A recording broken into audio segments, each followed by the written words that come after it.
Hello students, आज के video में हम सीखेंगे कि बाई पर बेस्ड क्वेश्चंस कॉम्पिटिटिव एग्जाम्स में कैसे पूछे जाते हैं। तो सबसे पहले हमें समझना होगा कि हम बाई का प्रयोग किन सिचुएशंस में करते हैं और कैसे करते हैं। तो देखिए, सबसे पहला है कि हम बाई का प्रयोग पैसिव वॉइस में करते हैं। जब भी हम कोई सेंटेंस पैसिव वॉइस में लिखते हैं तो बाई का प्रयोग करते हैं एजेंट से पहले। जैसे इस सेंटेंस को देखिए, A letter is written by me. अब यहाँ पर देखिए हमने बाई का प्रयोग किया है, ये सेंटेंस पैसिव वॉइस में है। ठीक है, ये सेंटेंस पैसिव वॉइस में है। अब आप कैसे पहचानेंगे कि कोई सेंटेंस पैसिव वॉइस में है? तो देखिए, जब भी हम बी के बाद, ठीक है, बी के बाद वर्ब की थर्ड फॉर्म का प्रयोग करते हैं तो वो सेंटेंस पैसिव वॉइस में होता है। अब बी का मतलब क्या हुआ? बी का मतलब हुआ इज, एम, आर, वॉज, वर, और एक ये बी हो गया और उसके बाद बी की थर्ड फॉर्म बीन, और एक बी के साथ हमने आईएनजी लगाई तो बन गया बीइंग। अब इनके साथ, ठीक है, इन शब्दों के साथ अगर आपको कहीं पे वर्ब की थर्ड फॉर्म मिलती है तो इट मीन्स वो सेंटेंस 100% पैसिव वॉइस में है। तो यहाँ पर देखिए, ये बी की फॉर्म है इज और इसके बाद ये वर्ब की थर्ड फॉर्म है। अब ये वर्ब की फॉर्म जहाँ भी सेंटेंस में यूज होती है इट मीन्स वो सेंटेंस पैसिव वॉइस में है। तो ये सेंटेंस पैसिव वॉइस में और यहाँ पर देखिए हमने बाई का प्रयोग किया है। ठीक है, इसके बाद ये एजेंट है। तो सबसे पहला क्या हुआ कि बाई का प्रयोग हम पैसिव वॉइस में एजेंट से पहले करते हैं। दूसरा है बाई का प्रयोग हम पास के अर्थ में करते हैं। ठीक है, जैसे एग्जांपल देखिए, he was standing by the door, वो दरवाजे के पास खड़ा हुआ था। तो यहाँ पर देखिए बाई का प्रयोग हुआ है, by the door means near the door. Next है हम बाई का प्रयोग यात्रा के साधन से पहले करते हैं। जैसे ही ट्रेवल्स बाई बस, अब बाई बस, बाई कार। ठीक है, तो ये जो बाई के बाद हम जो व्हीकल का नाम लिखते हैं तो ये जो है ना, ये जो फ्रेज बनी ये हाउ का रिप्लाई होती है। जैसे ही ट्रेवल्स, वह ट्रेवल करता है हाउ, कैसे ट्रेवल करता है? By bus. अब ध्यान रखना है, जब ये हाउ का रिप्लाई होता है और बाई के बाद हम किसी व्हीकल का नाम लिखते हैं यहाँ, तो यहाँ उस व्हीकल के नाम से पहले जो है डेफिनेट आर्टिकल का प्रयोग नहीं होता है। अगर आप यहाँ पे बाई द बस लिख देते हो फिर गलत हो जाएगा। ठीक है, तो यहाँ पर ये चीज़ ध्यान रखनी है। तो सबसे पहले क्या था, पैसिव वॉइस में हम बाई का प्रयोग करते हैं, पास के अर्थ में हम बाई का प्रयोग करते हैं इस तरह से, और यात्रा के साधन से पहले। ठीक है, जो यात्रा करने के जो साधन होते हैं ना, by car, by bus, by truck. ठीक है, तो ये यहाँ पर हम यात्रा के साधन से पहले हम बाई का प्रयोग इस तरह से करते हैं, जो कि हाउ का रिप्लाई होता है। उसके बाद है हम पॉइंट ऑफ टाइम से पहले हम बाई का प्रयोग करते हैं। मतलब जब हम बाई के बाद जो है अगर हम टाइम लिखते हैं कोई, तो इसका मतलब है कि वो किसी कार्य को करने की डेडलाइन है। ठीक है, जैसे मैं कहता हूँ बाई 8 PM। ठीक है, मतलब 8 PM तक, रात के 8 बजे तक। अगर मैं कहता हूँ बाई संडे, मतलब संडे तक। ठीक है, संडे डेडलाइन हो गई, यहाँ पर 8 PM डेडलाइन हो गई। ठीक है, जैसे यहाँ पे लिखा हुआ है by the end of next month, मतलब नेक्स्ट मंथ के अंत तक। तो यहाँ पर डेडलाइन क्या हो गई? अगले महीने का जो एंड होगा वो। तो बाई के बाद हम डेडलाइन के रूप में टाइम लिखते हैं, मतलब बाई प्लस जो टाइम होता है वो एक डेडलाइन को रेफर करता है। तो इस तरह से पॉइंट ऑफ टाइम बताने के लिए हम बाई का प्रयोग करते हैं। जैसे एग्जाम्पल देखिए, I will finish my work by 5 PM, मैं अपना काम 5 बजे तक समाप्त कर लूँगा। तो यहाँ पर देखिए ये पॉइंट ऑफ टाइम हो गया, इससे पहले बाई का प्रयोग किया है और ये डेडलाइन है। ठीक है, मतलब मेरे काम करने की डेडलाइन है बाई 5 PM। नेक्स्ट है she will have reached London by next Sunday. तो यहाँ पर देखिए she will have reached London, वो लंदन पहुँच चुकी होगी कब? By next Sunday. तो यहाँ पर देखिए पॉइंट ऑफ टाइम है, इससे पहले देखिए बाई का प्रयोग हुआ है। तो इस प्रकार से इंग्लिश ग्रामर में बाई का यूज़ किसी स्पेसिफिक पॉइंट ऑफ टाइम से पहले किसी एक्शन को पूरा होने को दर्शाने के लिए किया जाता है। इसे आमतौर पर हम डेडलाइन या लेटेस्ट टाइम बताने के लिए उपयोग करते हैं। नेक्स्ट है घड़ी में समय बताने के लिए।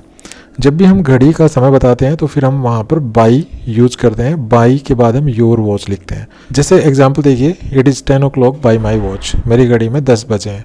तो यहाँ पर देखिए बाई माई वॉच। तो बाई माई वॉच हम तब यूज करते हैं जब हम घड़ी का टाइम बताते हैं। इसके अलावा कुछ फ्रेजल वर्ब्स भी हैं जिनमें हम बाई का प्रयोग करते हैं, जैसे लिव बाई। लिव बाई का मतलब है किसी सिद्धांत या रूल के मुताबिक जीना, जैसे he lives by his values.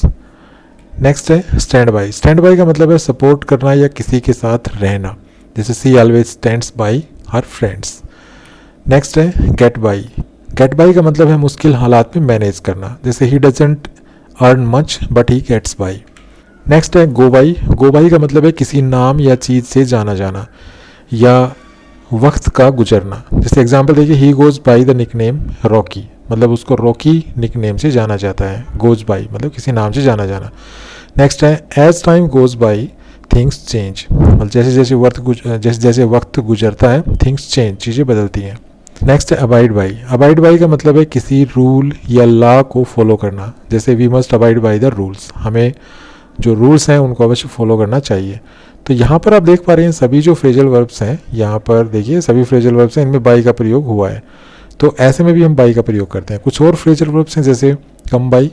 Come by का मतलब है किसी चीज़ को कैजुअली या मुश्किल से हासिल करना। जैसे good jobs are hard to come by these days. Next है पास बाई। पास बाई का मतलब है किसी जगह या इंसान के करीब से गुजर जाना। जैसे I passed by your house yesterday. Next है ड्रॉप बाई। ड्रॉप बाई का मतलब है बिना प्लान के किसी जगह चक्कर लगाना। जैसे I will drop by your office later. Next है लुक बाई। लुक बाई का मतलब है किसी चीज़ को इग्नोर करना। जैसे she just looked by his mistakes. Next है रन बाई। रन बाई का मतलब है किसी से किसी बात का मशवरा लेना, सलाह लेना। जैसे let me run this by my manager first.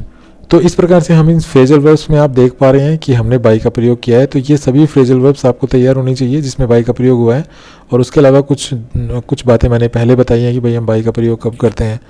जैसे पैसिव वॉइस बनाने में सेंटेंस के, ठीक है, यात्रा के साधन से पहले और टाइम बताने के लिए, ठीक है। तो इस तरह से हम बाई का प्रयोग करते हैं। जब हम बाई के सभी प्रयोग सीख जाएंगे तो इन पर बेस्ड क्वेश्चंस पूछे जाते हैं एग्जाम वगैरह में। तो कैसे क्वेश्चंस पूछे जाएंगे देखिए, ये फर्स्ट क्वेश्चन है the servant was beaten through his master with A stick. ये क्वेश्चन आया था MTS 5/8/2019 में मॉर्निंग शिफ्ट में, ठीक है। तो इसके ऑप्शन है नो एरर कि भाई सेंटेंस में कोई एरर नहीं है, विद ए स्टिक में एरर है, या थ्रू हिज मास्टर में एरर है, या द सर्वेंट वाज बीटन में एरर है।